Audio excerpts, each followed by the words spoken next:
In this video we are going to take a closer look at how to get started with Deathwatch in 10th edition these days. In the first part, we will go through the current state of the Deathwatch and what can reasonably be expected in the first half of next year. In the second part, we will then look into which models and box deals are potentially good candidates for getting started and growing a Deathwatch army in 10th edition. Lastly, there will be a quick wrap-up of what has been covered.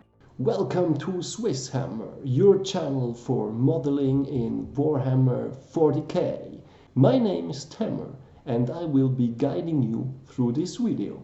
With a huge range of models available to Space Marines, and with that to the Deathwatch, getting started with the right models can be quite overwhelming for both beginners and also more established players returning to the hobby. As far as I'm concerned, there are a few basic things to be aware of before we go about the actual picks. In a previous episode, I covered the Codex Roadmap revealed at the World Championships of Warhammer in greater detail. The link is in the description. In a nutshell, it is highly unlikely that Deathwatch will get their own Codex supplement for at least half a year from now on, and we might not even see it happening in 2024 at all.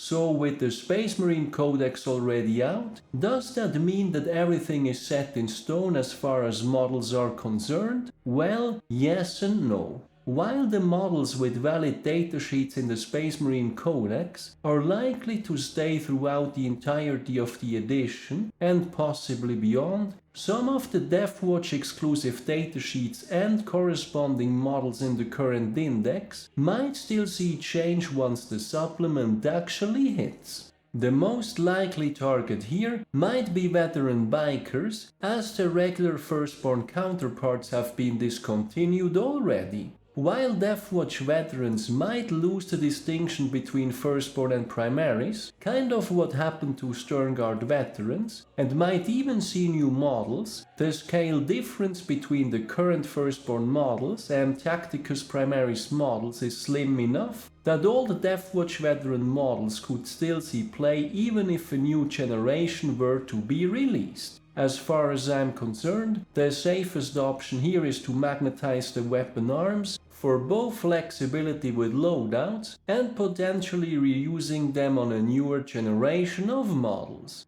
But anyway, to make a long answer short, the important part here is to be aware that even though Deathwatch veterans are very much essential to a Deathwatch army these days, the current models do belong to a Firstborn line of models that GW has been discontinuing for a while now. This is just something to be aware of. Then the second point, and this ties far more into a rules perspective, is that kill teams, the unique army rule of the Deathwatch, are in a very difficult spot for the time being. This I also covered in more detail in a previous episode, the link is in the description. In a nutshell, when compared to the previous edition, kill teams have to follow quite harsh model restrictions, and the large majority of individual unit abilities won't work in the kill team anymore either. This combined with unreasonable points values, basically the whole min or max size only approach of 10th edition, literally has zero synergy with kill teams, does no longer make kill team this default go-to pick as we saw back in 9th edition.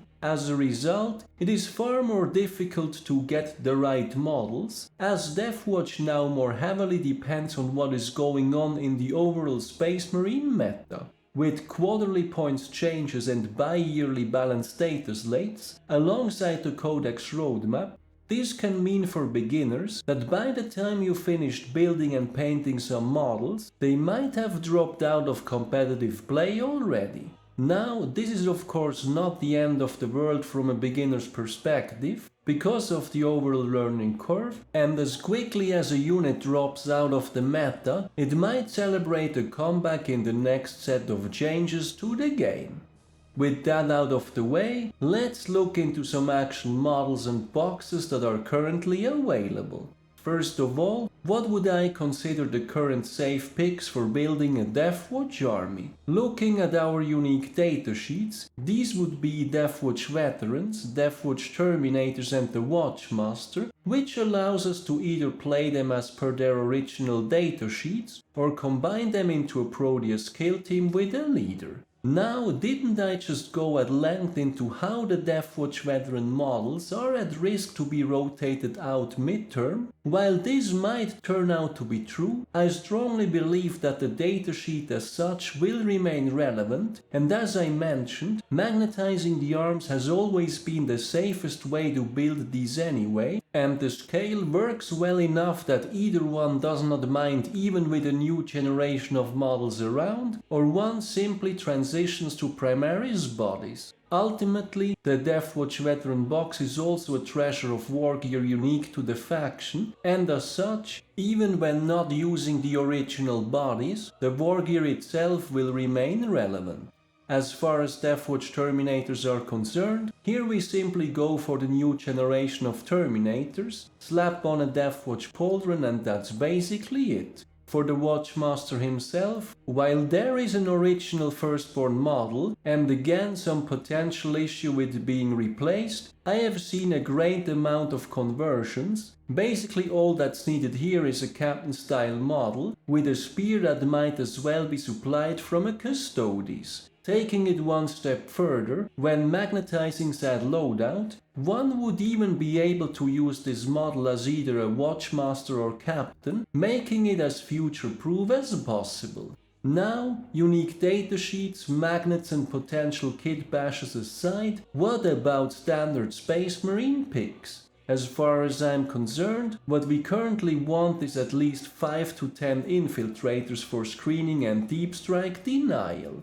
This can easily be solved by just getting the standard infiltrator box, and this one can also be used to build incursors. One alternative to just going for the full 10 infiltrators is to build 5 infiltrators and 5 incursors instead. The latter have a particularly useful special ability and might see some play in support of our heavy hitting units. To round the list of safe picks up, I would personally add a Primaris Apothecary, which can now join a Proteus kill team, as well as a Redemptor Dreadnought, which is both a cool model and just a great all-rounder pick to have. Now, in contrast, what do I consider the current dangerous picks? Well, in short, Inceptors and Scouts. Wait a minute, Scouts in the Deathwatch? With army rules and detachments being a separate thing in 10th edition, the unit exclusions for Deathwatch such as Scouts currently work on a detachment level, which means that whenever we are not going for our unique Black Spear detachment, we can indeed bring Scouts, and I did for instance include a squad in my latest Vanguard detachment Deathwatch list. Do I expect Scouts to remain this cheap in points and as accessible for the Deathwatch? Absolutely not. As such, what I personally did was borrowing neophytes from my Black Templar models, which have magnetized loadouts, but I would not have invested into some actual Scouts myself. Likewise, Inceptors are incredibly powerful at this point and pretty much found in any Space Marine list, unless they survive like that past the Monitorum Field Manual and Balanced status late by end of January, I consider them high risk for a nerf. Still, it is worth having a unit of 3, also because 2 of them would be required for an Indomitor kill team. These aside, what would be good supplementary picks? Here I think we have the Judiciar, which can now join Proteus kill teams and Deathwatch veterans, and this would also be a good candidate for kit bashing, let's say with a spare chaplain or lieutenant model getting a huge sword. Furthermore, Eliminators and Eradicators are great picks either on their own or as potential candidates for our kill teams, but I would not go beyond 6 of each for the time being. And as far as vehicles is concerned, they are celebrating quite the comeback in 10th edition, and my personal picks here would be Vindicators, Gladiator tanks, Storm Speeders and the Whirlwind. These are currently commonly used in competitive Space Marine lists and likely here to stay for a while. Along those same lines, I think a Land Raider is playable and quite an iconic model to say the least, and also our Corvus Blackstar is an option. While certainly one of the best looking models in the entire game, I would however currently rate it behind the other picks I mentioned. Then lastly, what about starter boxes, combat patrols and the sword? You are not mentioning any of those? That is true, and simply for the reason that I don't think there is currently a default go-to box deal for the Deathwatch, at least none that can be just played from the get-go. If anything, I would still go with the Combat Patrol Dark Angels, with the assumption that even should Inceptors get nerfed by the end of January, two of them will still be a good match for an Indomitor kill team, which has its own points and abilities anyway. For the Intercessors, and this also goes for my second recommendation, the Combat Patrol Deathwatch, I would keep my options open with these and magnetize the arms, which allows them to be either used as Deathwatch veterans, for reasons explained at length, or once Intercessors and/or the Forest kill team happen to become viable, as their default datasheet. As the third potential pick, I can see the Leviathan box half, aka Combat Patrol Space Marines, but just be aware that this will require a lot of chopping off pauldrons because these models are easy to build versions, and some of them, like the Infernus Marines or Sternguard, straight out have to be converted to other datasheets like the mentioned Deathwatch veterans, so this is a lot of extra work and might not be the most suitable starter option. All in all, while Deathwatch has a lot of good options available, getting them together as a new collector is unfortunately not as straightforward as it could be. To wrap things up, over the course of the video, we have looked at getting started with Deathwatch in 10th edition from a modeling perspective. Unfortunately, as far as I'm concerned, there is not a current default go-to when it comes to the box deals, with Combat Patrol Deathwatch and Dark Angels as the somewhat closest matches. Unlike back in 9th edition, kill teams are in a rather difficult position for the time being and will likely remain so for a good while, if not throughout the entire edition, meaning that the universal answer from 9th edition, aka just build kill teams, does no longer apply either.